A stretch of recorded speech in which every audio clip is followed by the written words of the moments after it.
12 वर्षापूर्वी या देशातल्या तरुणांनी विकास, आजचे दिन, बेरोजगारीवर मात करून नोकऱ्या या भूलभुलैयांना भुलून डॉक्टर मनमोहन सिंग सारख्या एका सभ्य, सुसंस्कृत आणि अर्थतज्ञ पंतप्रधानांचं नेतृत्व झुगारून नरेंद्र मोदी या बोलभांड माणसाला या देशाचे सूत्र हातात दिली। खरं तर त्यांच्या या भूलभुलैयाला बळी पडलेला मी एक माणूस होतो, परंतु मी वेळीच सावरलो। परंतु आज त्याच ज्या तरुणांनी यांना सोशल मीडियाच्या माध्यमातून दिल्लीच्या तख्तावर बसवलं, त्याच सोशल मीडियाचं सगळं जामर बसवून आज दिल्लीतल्या बातम्या बाहेर जाऊन द्यायचं नाही, अशा प्रकारचा प्रयत्न सरकार करायला लागलेला आहे। ज्या तरुणांनी तुम्हाला सत्तेवर बसवलं, त्या तरुणांच्यावर लाठ्या चालवत असताना लाज वाटली पाहिजे होती। अरे रक्तबंबाळ झाली पोरं, मुलींचे कपडे फाडले गेले। हे आंदोलन विरोधी पक्षाचं नव्हतं, या देशातल्या तरुण पोरांचं होतं, विद्यार्थ्यांचं होतं। ते तुमचे शत्रू नव्हते, ते काय आतंकवादी नव्हते।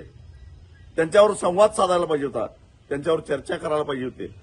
पण मोदी साहेब, तुम्ही काय केलं? तुम्ही त्यांना रक्तबंबाळ केलं।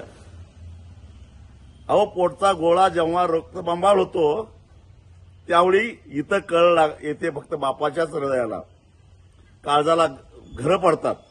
तुम्हाला मुलं बाळ नसल्यामुळे कदाचित त्याचं काय वाटलं नसेल, परंतु देशाच्या कोपऱ्यातून आलेल्या पोरांना रक्तबंबाळ करताना तुम्हाला काहीच वाटलं नाही का?